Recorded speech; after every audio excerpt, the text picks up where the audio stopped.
What's going on, kid family? On today's video we are going to be unboxing my new spray gun. This is the Harbor Freight's professional HVLP spray gun, and I'm curious how it's going to be different compared to the Harbor Freight's $15 spray gun. So stay tuned guys for the unboxing.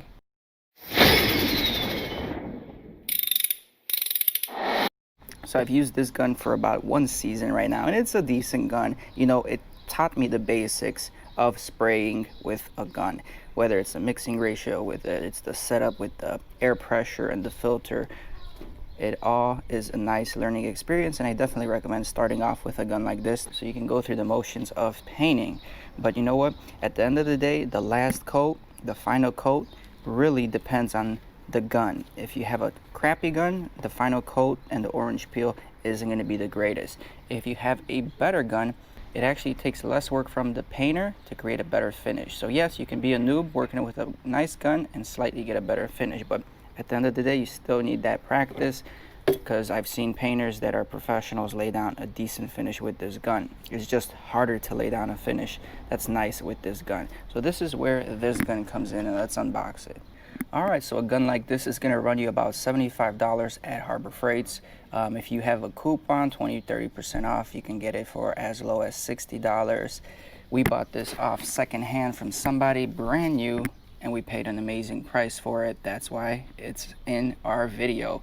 Now, this gun has a few differences compared to the purple gun. For the most part, it's definitely a bigger gun. It feels more solid in your hand. It also requires a lot more airflow compared to the purple gun. The purple gun uses about 6 CFM at 40 psi. This is more than double than the purple gun, so you definitely need a air compressor that's bigger and able to push enough fluid out of this gun. And the reason we picked this one up is, one, it was a great deal, and two, we're looking for a better atomization from the gun. You know, the purple gun does a decent job atomizing paint, you know, but the better you can atomize the paint, the finer and smaller the particles that can come out and lay down on your panel, the better finish you will get out of the gun. And having a great finish out of the gun is going to save you a lot of time and frustration. Otherwise, you have to go buff it out, sand it out, polish it, compound it, which is going to require a whole set of tools in itself to do properly. So let's go ahead and unbox this right now. It's packaged pretty nicely. What's included? The regular cup is included. This is pretty much very similar to the purple gun cup. I don't see much differences. We have the owner's manual here. Owner's manual, for the most part, I looked through it already. It's pretty much the same concept as the purple gun. It just gives you some tips and tricks. So if you're new to painting, definitely look over those. And now let's take this gun out.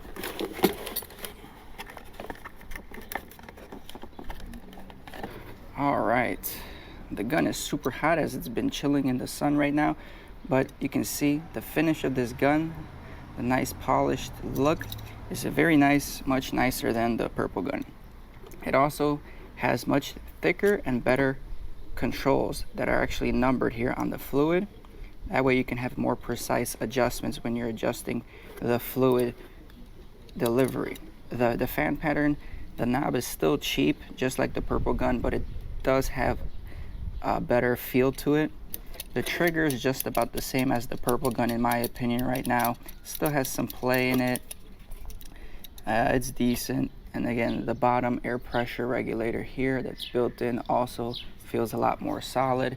Now the air cap right here, again, it has a different design than the Harbor Freight's gun.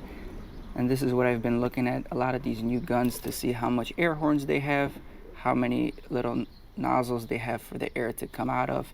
The actual cap is very well built. It's definitely a lot lighter. I think it's aluminum compared to the steel one on the purple gun. Feels a lot better. And again, it's a 1.4 millimeter tip right here. So all these little factors should create a better spraying gun.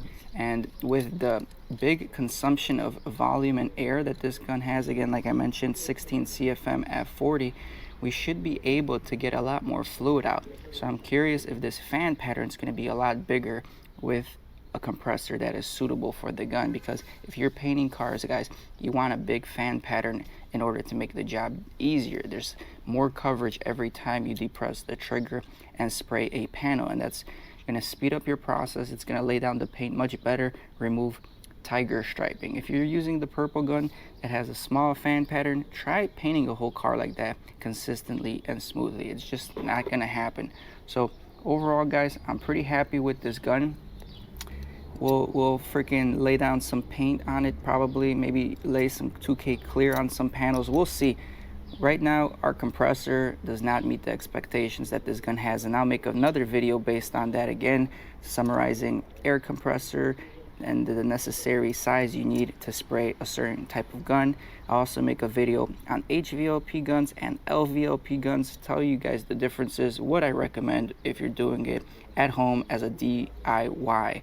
So a lot more videos coming. Check out the playlist as well if you guys are interested in the playlist. There's plenty of Rust-Oleum paint videos, air compressor selection videos, and whatnot that I've been doing and going through and learning as I go through this process. So thank you guys for watching. Like the video, subscribe to the channel, and we'll see you next time. Peace. I ain't here for the money, I ain't here for the fame. Though it might be nice to own a jet plane, I'ma do it all for you. Come along.